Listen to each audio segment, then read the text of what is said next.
Clôture y a activité relative à la journée internationale de la femme et Salamaki avec pompe na ba mama ya Ligue des femmes ya Posem. Yebake, parti cher à l'autorité morale Abdo Etine.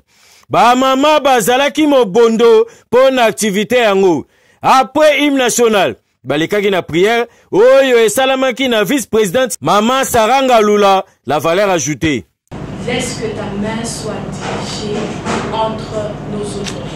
C'est parti, à commencer par l'autorité suprême, la reine Bettina, Olive de Kereza, qui assume ses fonctions jour et nuit.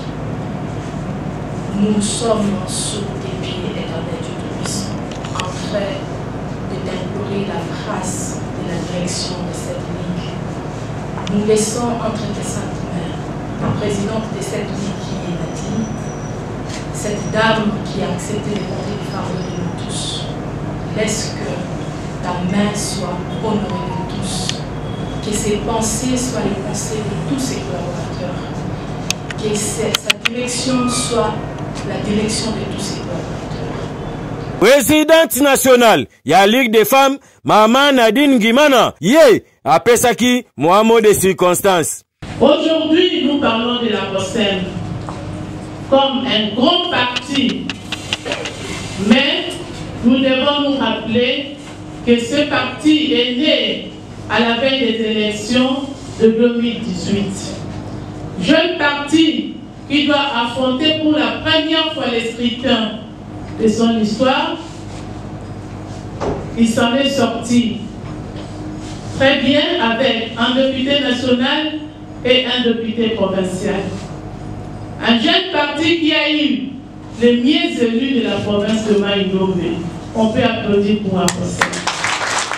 Après yango, balekaki na makambo important, lokola ba mama ya maele, bakabolaki makanisi, si différents thèmes. Intervenante ya liboso, Mama Ornella Ambate, yé, alobelaki nde, origine, ya journée internationale de la femme. Et 2 ans après, en 1910, il y avait une militante au nom de Clara Zetkin qui a réuni les femmes. Cette militante a réuni les femmes toujours dans le but de promouvoir les droits des femmes. Yebongo ya mibale, Mama Francis Katumba, yé alobelaki, na o etali ba avancé, ya makambo lutte pour les droits de la femme. Il y a eu égalité au niveau du profession, le droit même autorisant l'interruption volontaire d'une grossesse. C'est vers ces années-là, de 1975 en 1993, que la femme a eu droit à tout ce que je venais d'énumérer. Yebongo makambo autonomisation, et l'Obama Kinde, na Mama Alpha Perlamboyo. C'est notre journée, quand j'étais venu, j'ai dit, notre Dieu au départ, il écoute plus les femmes. C'est un Dieu qui aime beaucoup les femmes. Et dans la Bible, quand on a dit, femme, sois soumise à ton mari, et de l'autre côté, on a dit à l'homme, homme, aime ta femme. Alors, je veux dire quoi par là? La soumission et l'amour, ça marche de pair. Quand la femme se considère aimée, elle est automatiquement soumise. Elle respecte son mari automatiquement. Yebake, na kati ya sal, tomonaki présence ya ba cadre ya ndenge na ndenge. Président national Olive Mudekereza, ya ba sénateur, ba député, pe ba cadre ya parti. Après l'échange, yebake, masolo ya question-réponse, ezanga kité. Sima ya ba question-réponse, ba présentaki, ba député mibale, o tozana ngo na kati ya Posem. Moko, aza national, mususu kuna, provincial.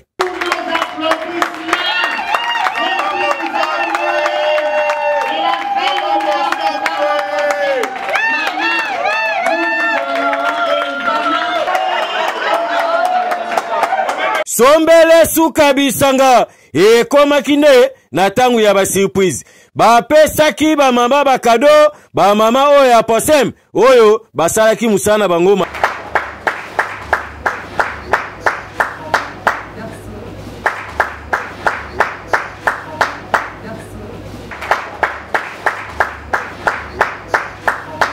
Sima ya kopesa ba mama o basali musala malamu, ba mama ba pesa kipe. Président national Olive Mudekereza ba pesa ki ye cadeau oyo e salaki alengi na motema.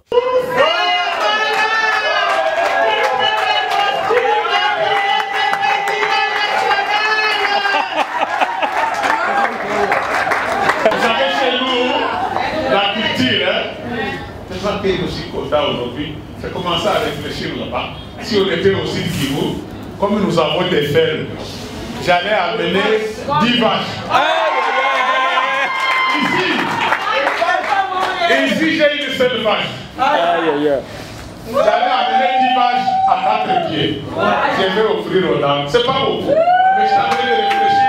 Je vais aussi faire des surprises. Bokanisi esili, tintin, surprise ya suka, ezalaki nde complet ya veste ya koi. Ebakisami na ba osalino ya koi, oyo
mbote mingi na bino banso obozuli bakuya kolanda biso sumu koma lelo toza wana pona kopesa bino information ndenge ezotambola na mboka pe ndenge ezotambola kati na parti politique na biso a posem lelo toyambeli bino moko ya balobeli ya mboka moko ya Union Sacrée oyo aye po toyeba kokabula makanisi tosolola ndenge nini politique ya mboka ezokende pe ndenge nini masolo na parti aposem eza kotambola ye aza kutu mutu ya kopresenter soute mais il faut na présenter kaka ye azali bongo mwana mboka le bagarreur Germain Ngoma mbote na yo mbote ndeko journaliste to sepeli su kokutana na yo na première émission autosai na mois avril sentiment na eza ndenge sentiment eza makasi na kopesa bino d'abord merci na invitation parce que ça fait presque un bon temps bobenga kinga mais moi musala ezali kobenga par-ci par-là nazwaki tenté mais lelo na décidé d'habiter pour na honorer les grands journalistes il y a tosolala yango tosola bien ba grands journalistes tosola bien donc na lelo qu'il neige qu'il pleuve au nom d'Abdon et Tina Bekile il parle mout et au nom ya bana ya Tchango nyonso il faut comment répondre à l'invitation pour tout sur la paix Mokabaïba makanisi na biso. Vraiment merci d'entrée déjà tozo sur le nom makam au Italie vraiment politique ya mboka makanisi eza ebele koto bazolo babwe pona makam Italie guerre oyo eza ko opposer biso République démocratique du Congo na lisanga AFC o basangani na M23 lelo oyo makambu ya ba masololi na oyo to bengi ba concertation ba kutana ba solula donc la congolais est-ce que tous obligé to solaka na bango to soki to soli na bango il faut te ebisa bango ni merci yambotena koma na motuno na yo d'abord na kopesa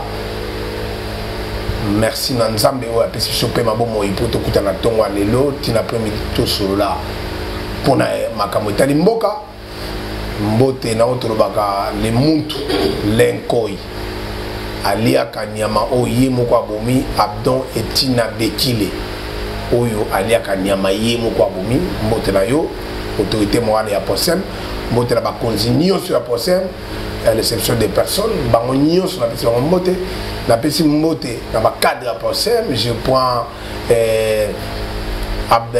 bienvenue Kamba Apocalypse 22 à partir ya poto mikili kuna mbote na yo na maman les cadeaux du ciel maman ma jolie Kamba na pesi no mbote na bana nyonso bana Kamba nyonso famille Kamba famille Kimpweni bino nyonso mbote na poto place bozwami mbote na bana ya Tchango nyonso alobi bana ya Tchango nyonso na bandi na Njili Masina Kimbaseke Maluku Nsele bureau nanga mobimba bureau ya politique sur la Zabwe j'ai tout un bureau où j'ai un directeur Etienne Lufungula bote na yo directeur na ngai ya bureau directeur ya cabinet na ngai directeur Etienne Lufungula mbote na yo mbote na PDG et mongo pe félicitations na mariage au Salaki mbote na Eric Ndambi mbote na Pichu Kanzala mbote na Romain Baekula mbote na Sandrine Mpono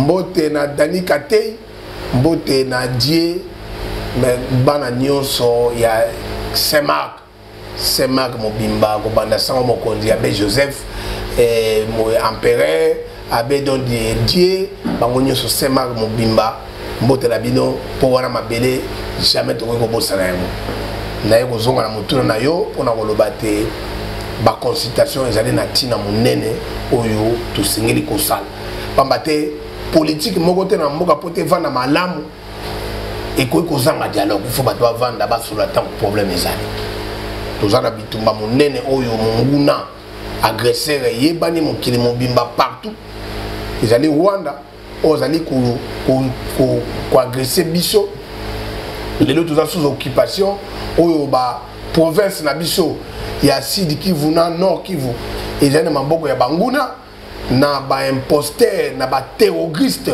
oyo bazali koluka te mboka ya Congo ekele liboso te ezonga nsima Yangona na be fort nyonso tata mokonzi ekolo azali kosala tozalaki obligé ya kozonga kosolola kotala boni boni tokoki kosolola mpo te kimia ezonga pamba te situation oyo bandeko na biso baza nango na este kuna bazali kovivre ezali mpasi ndeko nanga bitumba ezali likambo ya esengo te.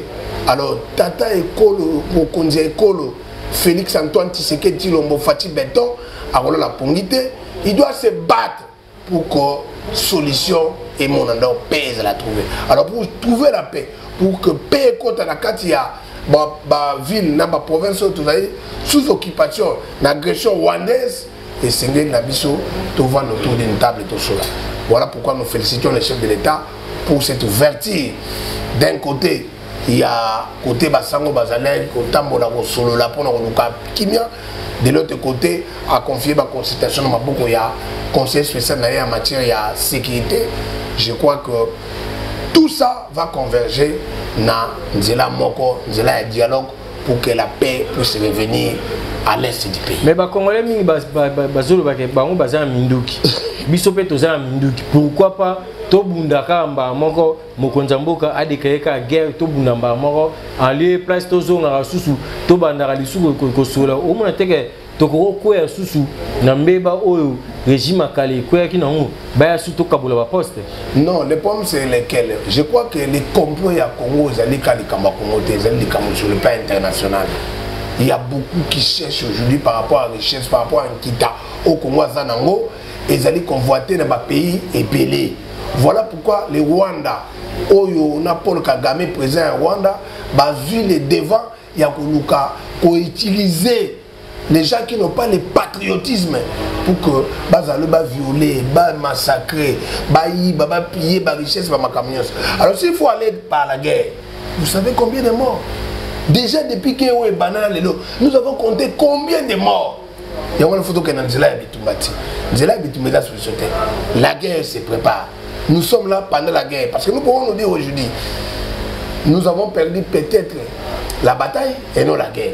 Parce que l'armée, la défense, sécurité en Boka, ils allaient se préparer pour voir du côté défense, du côté armée, du côté sécurité, du côté Bitumba, comment ils doivent procéder. Mais d'un côté aussi, il y a la diplomatie qui doit jouer pour que, autour d'une table, autour de la pour que tout le candidat, la solution à Makila, aussi est sopani et belé. Ou aussi est sopani et belé, bateau belé, bakoufi. Tout que la logique, il est important aujourd'hui que nous puissions nous mettre autour d'une table pour que, par la voie diplomatique, par la voie pacifique, que nous puissions trouver la solution pour que nous puissions dire non, nous cessons avec les morts, nous cessons avec les viols, nous cessons avec les pillages pour que la paix réellement est zonga. Voilà pourquoi la démarche pacifique, il y a la paix et aux Arabes qui ont les solos en dialogue. Le chef de l'État, félicitations, il a été ouvert, il a tendu sa main presque partout dans l'opposition, comme partout dans la bande de Cognoso, sur le plan de la justice, il a pris des mesures où ils allaient couper ça, il y a paix.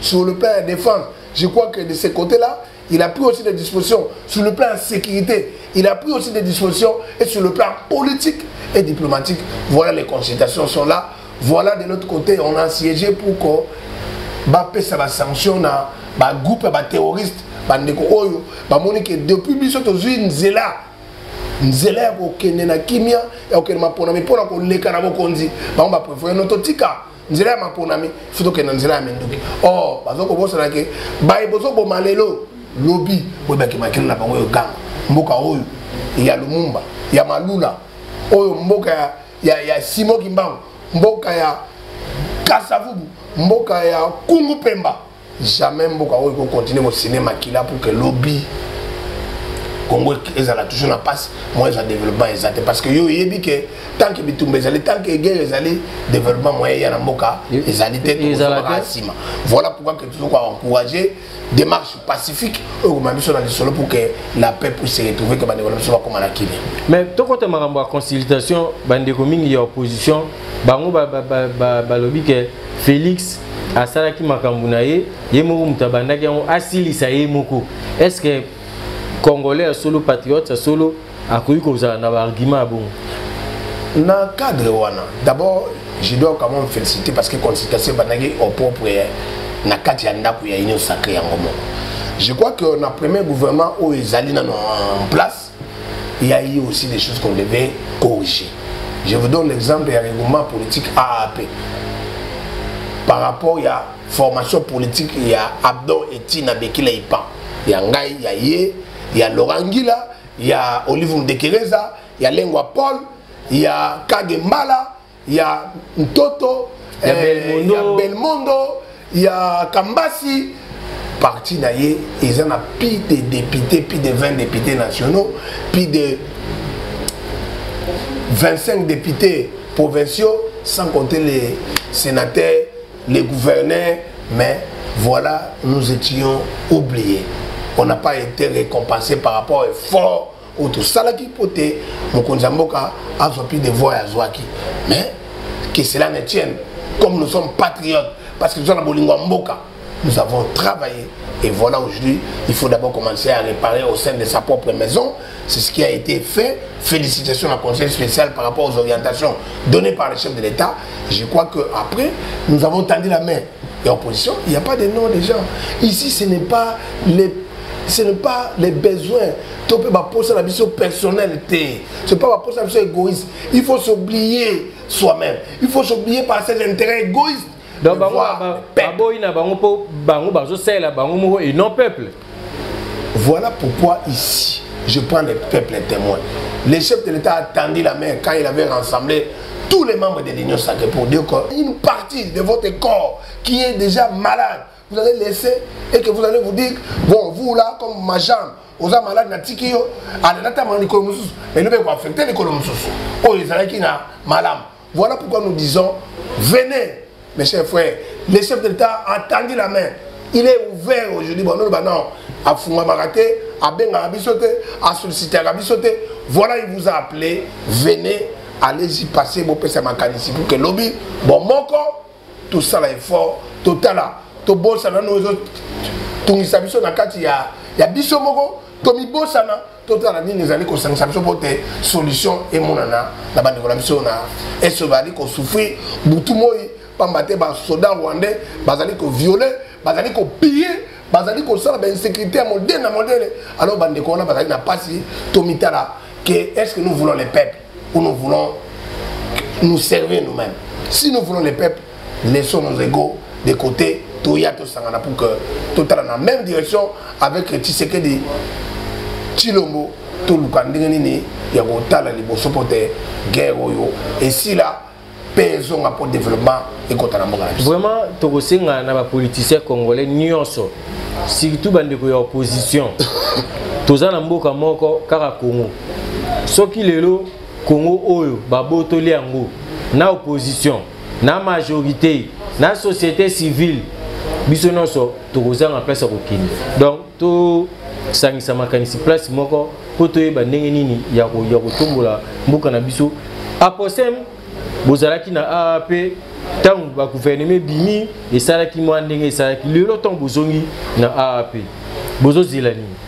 Non, le problème c'est que tozongi na AAP compte tenu il y a une mauvaise pratique au début où ezalaki. Je crois que tout a été arrangé entre notre autorité morale Abdon et Tina Bekila Ipan avec les hauts représentants. Il y a AAP, je crois que tout a été arrangé. Vous avez vu lors des consultations, nous étions tous ensemble pour dire que la famille maintenant est ensemble, la famille est unique, la famille est une, la famille est une force, la famille est dans l'unité. Je crois que au sein de la famille, autant laquelle l'apport de chacun. Parce qu'en politique, c'est aussi les rapports de force. On doit voir dans les règlements politiques AAP. Quel est l'apport de tout un chacun. Et quand on verra tous ces aspects-là, je crois que Bagoumon a que Aposem, ils ont un apport néné, parce qu'Aposem les loups, Aposem a plus de 14 députés nationaux. Aposem a plus de 25 députés provinciaux, à poser mazana ba sénateur, à poser mazana ba conseiller communaux, 35 sur 40. N'en parlons même pas. Donc voilà, tout ça, c'est au nom de des AAP que nous devons nous mettre ensemble et travailler pas seulement pour nos intérêts à nous, mais travailler pour le bien-être du peuple congolais à travers la vision du chef de l'État, Félix Antoine Tshisekedi. Lelo oyo a posé sur 500 et quelques partis politiques où ils ont en Mboka a posé a classé Lelo 7e parti. Donc c'est que Moussala a posé Mazo Sala, ils ont vraiment makasi bakonja Mboka tolanda makambo nyonso totia mutu o asengeli na place o asengeli. Guerre ils ont en Mboka. Et loko na ina lo basikoyo bandeko tokanga ngo vraiment malamu tolanda ngo malamu. Guerre ils ont en Mboka na biso Congo. Ba parti politique nyonso ya Mboka bazoloba pour la guerre mais après bino nde bo bunda guerre. Est-ce que vous bien nayebi yango après bo bunda nayebi ke biso après muto makamba bitumba o ebandi. Après nous avons un vaillant combattant. Mais vous avez je l'ai dit tout haut. Je crois que mon kilebi yango batutu bayiba konzi bayebi, mais je voudrais ici insister et rappeler, informer à toute la population congolaise. Au Bazali, à diaspora, il y a un vaillant combattant qui a dit oui, j'ai été élu député provincial, j'ai été élu député national, j'étais nommé ministre provincial de l'Intérieur na Sidi Kivu. Je me suis dit non, non. Comme Bandeko Nabiso Bazali agressé par les Rwandais, na Longoli Kazaka Nanga député, na provincial, député national, na Longoli Kazaka Nanga ministre provincial, na Kena front. À Kena front, ce monsieur-là, ce voyant, ce combattant-là, que nous prions chaque jour, que nous avons des loges, je te le dis que Abdon et Tina, Atini Mouto, Azana Posé, mais un risque. Ce monsieur s'appelle Foka Mike. Moula Kaasha. Moula Kaasha, comme on a un mais comme il y a Foka Mike. Voilà comment il y a un combattant, un membre, un cadre et un possible. Je n'ai pas dit que tu as c'est la bisonne la consultation, ce monsieur est au front. Il est au front. Il a abandonné sa famille biologique. Il a abandonné tous les conforts. Mais il est parti au fond au nom de la République. Voilà les patriotes que nous cherchons. Voilà pourquoi Aposem mérite plus aujourd'hui et son autorité morale Abdon Etienne avec qui il est pas. Le Germain Goma, naza vraiment na posa au pesa liloba moko malunga pour na vaillant congolais wana ministre de son état, député de son état, mais atiki ba gyrophare, atiki ba bureau climatisé na minute oyo azana zamba ingénieur parti tela biso ba photo na na zamba na munduki na ba soda nde bazo bundana moi liloba moko pena po ba congolais ba comprendre liloba moko ezali ya koloba que voilà l'esprit patriotique, voilà ce que nous voulons des Congolais. La patrie est sacrée. Ou soit on a la patrie, ou soit on a la mort. Voilà un compatriote. Voilà un combattant. Et cet esprit-là des guerriers, c'est l'esprit qu'a Abdon Etienne Abekile-Ipa. Voilà pourquoi il transmet cet esprit-là de patriotisme à tous ces cadres que nous sommes. Nous ici nous parlons, mais voilà, l'autre est là au fond pour se battre. Pour se battre, pas seulement pour lui, non pas encore pour sa famille, mais pour toute la nation congolaise. On a risque, avant on appelle les rois, mais pas beaucoup. Mais les gestes posés, l'essence c'est le patriotisme. Je crois que Dieu du ciel, où il a battre la mission, a coupé ça y est, où il s'engage naïe, a coupé sa autorité morale naïe, a donné une s'engage naïe, a coupé sa mission, ba cadre à possem, où il s'engage naïe, sur votre lobby, à possem, et la partie oyo, et que tombe la bendelle pour nous dire oui, tant que le chef de l'État avait besoin de nous. Dans le moment où il a été agressé par les Rwandais, les chefs de l'État n'avaient pas seulement un besoin politique, mais il avait aussi un besoin de guérir le corps. Nous, à Possem, aujourd'hui, nous contribuons plus. Parce que d'un côté, nous avons des gens au front, de l'autre côté ici, nous sommes en train de parler, nous sommes en train de sensibiliser, nous sommes en train de mobiliser, mais de l'autre côté aussi, il y a la politique qui fait son travail pour encourager les chefs de l'État à aller de l'avant. Voilà pourquoi, ici, dans le plateau Nabino, nous avons invité tous les peuples congolais à travers Foka Mike. Tout le monde a son sens à patriotisme, à la besoin a été, à l'intérêt a été, parce que tout ce que nous disons ici, tant que les dialogues, mais souvent quand les politiciens se rencontrent, finalité des années, il faut se partager le pouvoir. Madame Soumou, toi, on partage le pouvoir. Madame Soumou, on sacrifier vie. Mais comment il sera récompensé? Voilà pourquoi nous demandons d'abord voir les Congos. D'abord, être fier d'être congolais et après servir son pays et servir sa patrie pour ne pas trahir. Car disait Mouzé à l'époque, ne jamais trahir les Congos. Est-ce que de Germain Ngoma, ils ont le comment ils sont na mokili na biso à titre posthume, to sali loko à titre posthume. Est-ce que pour moi ba pe ça titre wana héros, il faut kaka kufa. Est-ce que Nabo Moï ne faut que Mike Bakopé ce titre on a héroté Arozwa Yaye les Fouta et je vous dis à Koufata aux Avivati Guerre aussi là. Nous avons vu les colonels Mbouza Mabé à l'époque. Nous connaissons des Mamadou Ndala. Aujourd'hui voilà Foka Mike.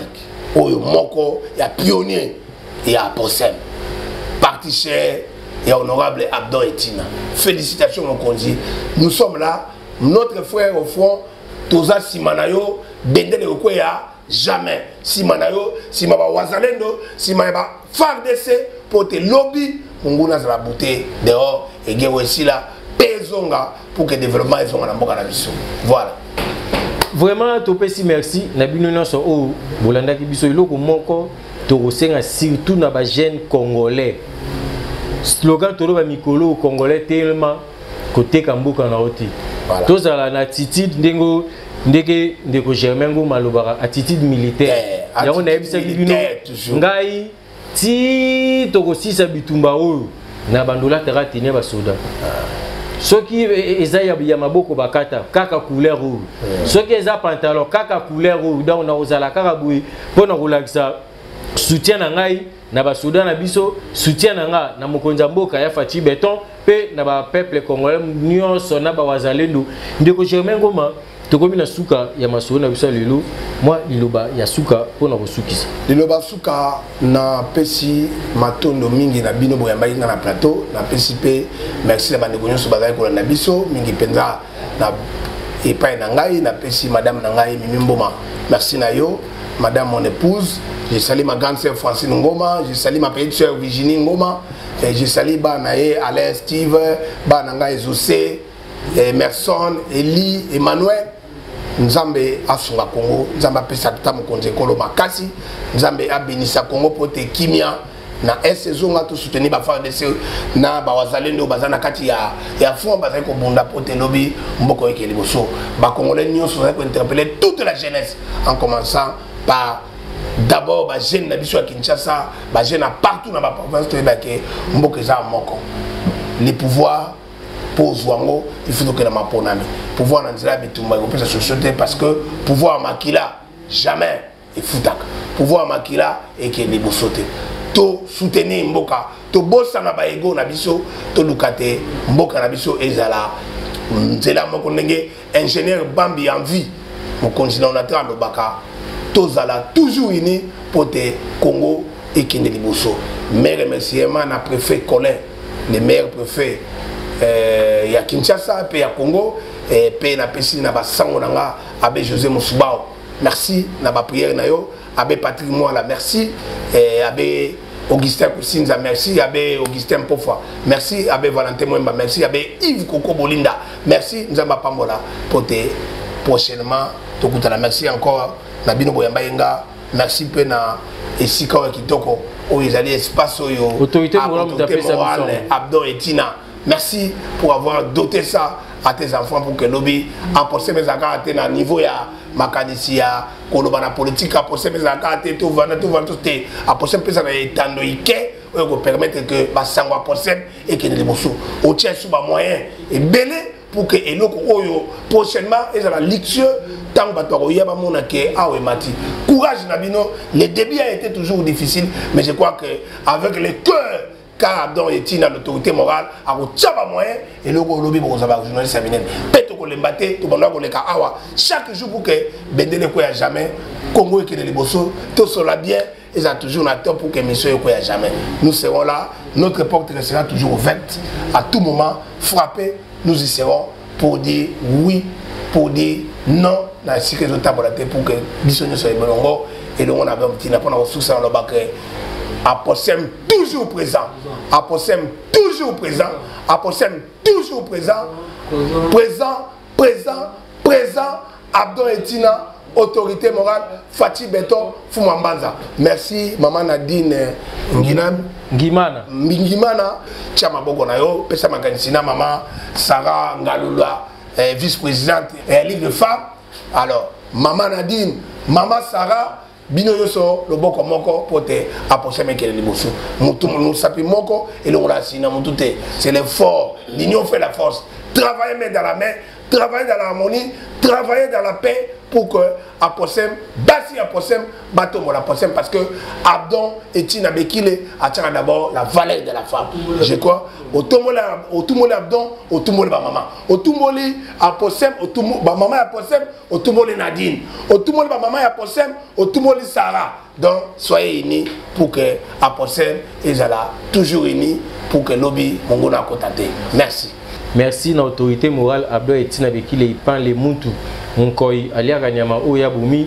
Merci na bakondinyoso ya Posem président national Olive Mudekereza Baba Maendeleo secrétaire général Laurent Gila secrétaire permanent ya bureau politique Paul Lengwa na pesi merci na la valeur ajoutée Saranga Lula na pesi merci na maman Nadine Ngimana Gloire Mokuba Nabo Sanité Gaston Kambasi et puis Gloire Mokuba anniversaire bon anniversaire joyeux anniversaire na yo Gloire Mokuba joyeux anniversaire na yo nzamba pa molo ba biso bambule belé Kambasi combativité toujours sens ya patriotisme respect aux autorités ndenge lo ba Laurent Ngila les professeurs et honorables merci donc topesi joyeux anniversaire na président Belmondo Hermouli au mikolo bana tiangu ba obengaye papa pouvoir plus puissance d'après merci na président Asala Yangwa Bernard Etina pape les combattants Bernard Etina Aposem ne tombera jamais dans ma tête.